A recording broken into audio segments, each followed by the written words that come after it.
far as wanting the county to take into account future situations that to affect the back years still do. So in other words, they want future things that may happen, like tariffs, silicon prices, etc., to give them a break on their taxes that they owed way back when. It's impossible to budget for the unknown, but bottom line is you don't. But remember, if you annex the property with an agreement to provide services, you're stuck, and so are the taxpayers. This scenario could happen here as well. You know, Moses Lake has a population of around 23,000. That county has a population of around 93,000 people. What the heck would that do to Newport if that happened here? What it's done to Moses Lake is it's placed an unrealistic burden on the city and its citizens. It's forced the city council to close the city's recreation center. We've canceled holiday shows, including our summer concert series, our BMX track, our ice rink, 4th of July celebrations, and more importantly, it's caused the city to place a hold or cancel completely capital projects that keep that city operating, and it's not over yet. Streets, infrastructure, the quality of life that residents and visitors expect to find in Moses Lake, it's all been affected.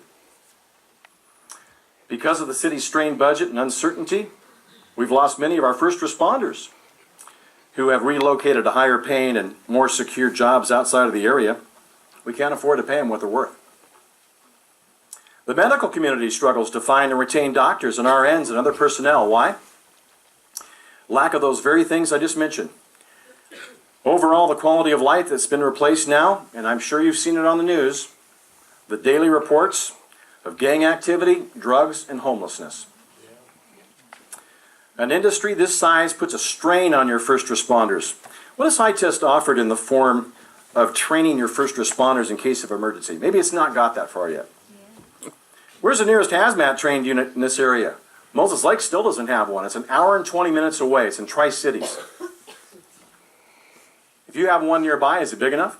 Can it get here quick enough in case of a disaster? What would the response time be for your local first responders? And if they did have to respond to an emergency and were trained to do so, what would that do to another emergency in the area if they were responding to an emergency at HITEST? Do they have enough equipment, personnel, training, expertise to handle all that? You know, there's some of the larger industry in Moses Lake that actually does a good job. They provide departments in our area with gear and training for the different facilities and processes so they understand the complexities of how to respond to an emergency. Is that going to happen here with HITEST? There are some facilities that actually don't let them in because they're not trained and they don't want to train them. That could possibly be the scenario here. Don't be fooled by false promises and half-truths. If you think your county has rising expenses now and reduced services, can it afford multiple hits like Moses Lake has taken and continues to take? Moses Lake, for example, had a call volume of their first responders last week. I double-checked this with the fire and ambulance of 100 calls. A week? 100 calls. They couldn't do it. And they routinely cannot do that. They have to call for mutual aid. It's not always there. A lot of times other agencies are taking care of other calls themselves. Remember, that county is 93,000 people. Moses Lake, 23,000. It's very, very spread out. The city and county infrastructure here is stressed. You don't pile on and gamble that better days are to come. You proactively plan to handle these issues. There's something to be said, you know, for the old adage, you hope for the best and prepare for the worst. If your county's having trouble providing your services now, as they say they do, first place you look is your commissioners. Let me tell you something. If you're experiencing a lack of community involvement of any kind from any commissioner, that's your first red flag. Thank you. If your county and state are making deals and promises that you're unaware of until they come to fruition, that's your second red flag. Remember, what happens in the dark always comes to the light. If you're not allowed a place at the table as a concerned community or group like this one, that's 3 red flags, 3 strikes, you're out. Don't let this mistake be the finality of this city. Fight this.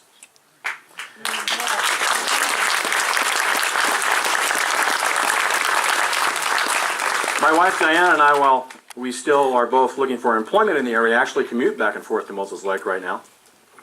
We both see what's happened there and continues to happen every day to a once thriving tourist destination and farming community. to a struggling, overtaxed community right now that bit off more than they bargained for. Don't let that happen here. I appreciate you letting me bend your ear a little bit here tonight. We consider all of you our neighbors. We live in Blanchard. This is our home. This is where we want to live for the rest of our lives. I promise you that we'll do our best together, all of us, to ensure that this community continues to provide the best quality of life for our children, our grandchildren, and the generations to come. Thank you very much.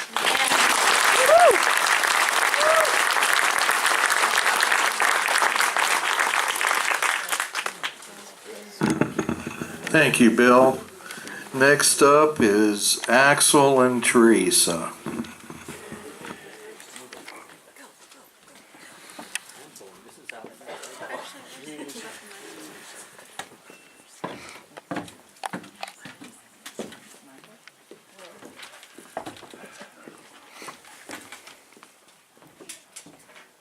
Good afternoon.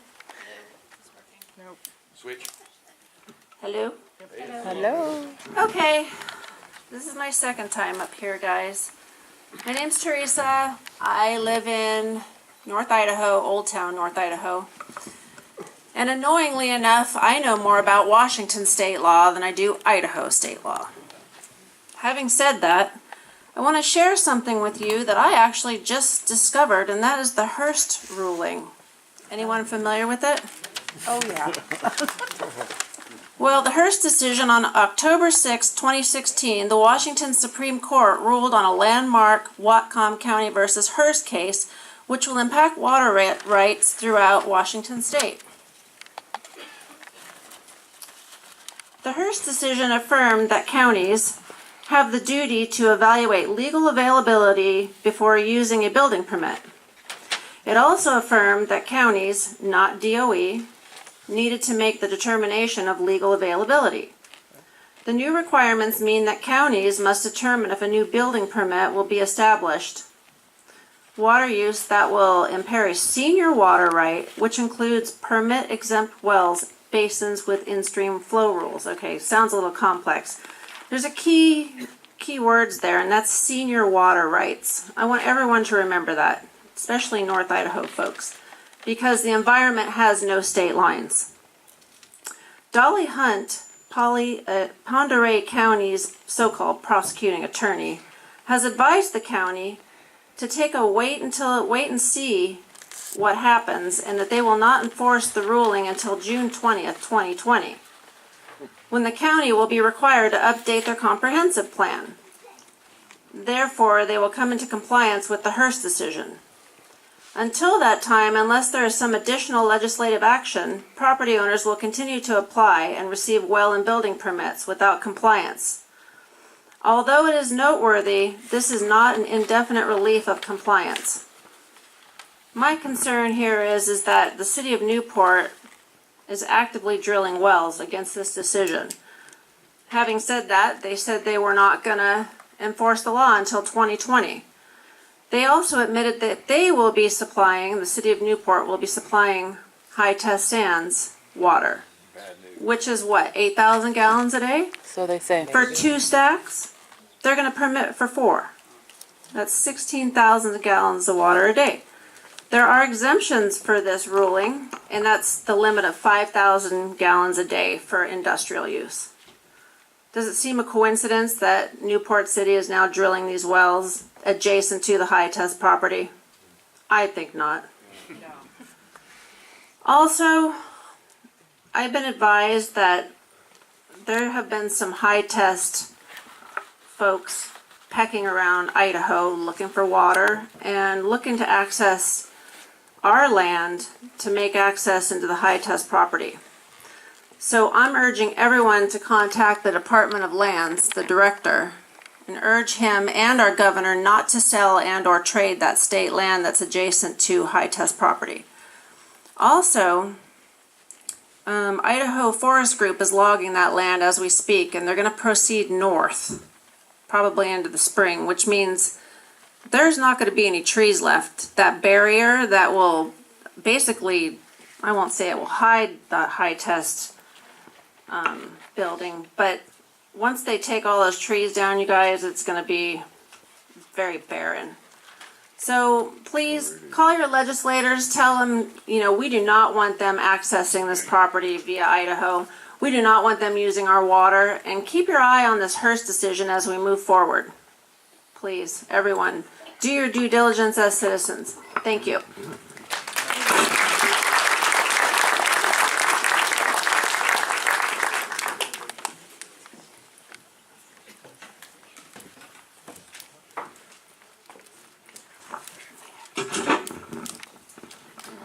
Let me put my looks on here. They don't get any better. But. All right, my name's Axel Heisner. My full-time job now is being Teresa's husband. And before that, I'm retired United States Air Force. Brief history on me.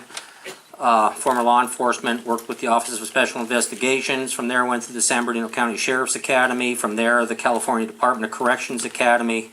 I was a lead instructor for the Sheriff's Department, and in the last 10 years I worked with, as a tribal officer, where I worked with Secret Service in funny money, in other words, FinCEN, counterfeit, placement, and counterterrorism. And so I know a little bit about people moving money and why. The weird thing here is I can't find out where they're getting their money and why. It's very interesting. If you think there's a little pointer guy up here. If you look up here, High Test Sand was formed 12/12/2012. Silica Investment Incorporated, which I just recently found out about, was formed 9/26/12. Strange thing is, some of the board members here are board members here, and for a brief period of time in some mailings, releases, and documents for tax returns in Canada, they have to file paperwork for disbursements for corporations, shared the same address. And I found that very interesting, and I was chasing rabbit holes everywhere on that one, and I got nowhere with it. The one thing I do know, High Test Sand, formed in 12/12, has produced absolutely nothing. I can find no awards of anything that they've done, and I can find no regulatory agency that issued them any permits to do anything. In fact, up until 2016, they didn't do anything, and then they purchased a mine. They had a seasonal quarry north of where the Golden, British Columbia mine is now, and that's only been in operation for 1 year, yet they claim that they're going to put in a state-of-the-art smelter. I don't know, is there any more on the bottom of that? Yeah. Oh, good. All right. Here are some of the names. John Carlson, he's the CEO and director of Silica Investment Corporation. Amazingly enough, he's now the assistant or the deputy CEO of High Test Sand. The one person who comes sneaking into the whole picture at some point, who's a heavy hitter in this industry, is a gentleman named James B. May.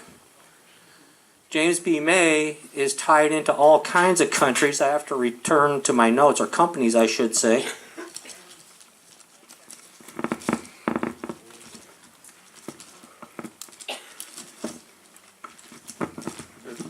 There's way too many moving parts here for me. James B. May, if you go into his history, he has May Engineering Company. He's also got, he's president of Midland Silicon Company Incorporated, May Global Business Group Incorporated, and he speaks fluent Chinese, and he should, because a lot of these companies I just listed are tied directly into China and developed by him, and he was the president of those operations. So people are wondering where the money comes from. I can't say it is, but I would say it sure might. Oh, I forgot one. Silex Group, also formed by James B. May, one and the same. James B. May, miraculously enough now, is the chief operating officer for High Test Sand. So there are common denominators here. Some of the other gentlemen involved here, besides John Carlson, who is the deputy, I guess, CEO of High Test Sand. But if you go to Silica Investment, you've got Jason Timko, You've got Carlson. You got a gentleman, Glenn Vanette, out of British Columbia. I'm not going to get into the particulars on their background, but he is owner and part of a corporation called Panhandle Productions. Check a history on something that happened to them in 2009 in the Canadian courts to that organization as a result of what was described by the courts as shortcuts in construction and stuff like that, and it happened at a concert in Canada in just 2009. You'll find out what it was. Then we have Sunir Shandaria. He is the director, or was a director, of the Ontario Lottery in Canada. He's also involved in this. And Mr. Carlson and Mr. Timko appear to have a history of holding the gaming licenses for 2 resorts and casinos in Alberta. So now we got a gaming history that goes back into this. I'm not sure if that's relevant or not, but it's just all so strange how this is all tying together. We're trying to put a tree together where these guys and how these guys are funding, but we're finding it impossible. There's dead ends everywhere. And the one thing, no matter where you are on this entire project, I think it's important, if you support it or don't support it, that you should at least know who they are and why they're doing, what their motivations are. Very good. And I urge everybody to do their homework. There's a lot out there. It's not in their best interest, even though Mr. Timko said in a release, it's important to us what the population thinks, what we're going to build, because we want to be a part of the community. We like Newport because we love the people of Newport. Well, I'm not a psychologist, but I think I know enough that nobody who has a vested interest in the community cares about that community at all. People care about communities because their kids grow up there, because they are going to go to school, they're going to have businesses, they're going to live there, they're going to go out every day, and they're a part of it, and they've been a part of it. These people haven't been a part of anything we do here. So they don't care about us. What they care about is we have a cheap plug in the wall, and they want to plug into it. Yep. That's what it's all about. They don't care about us. They have no vested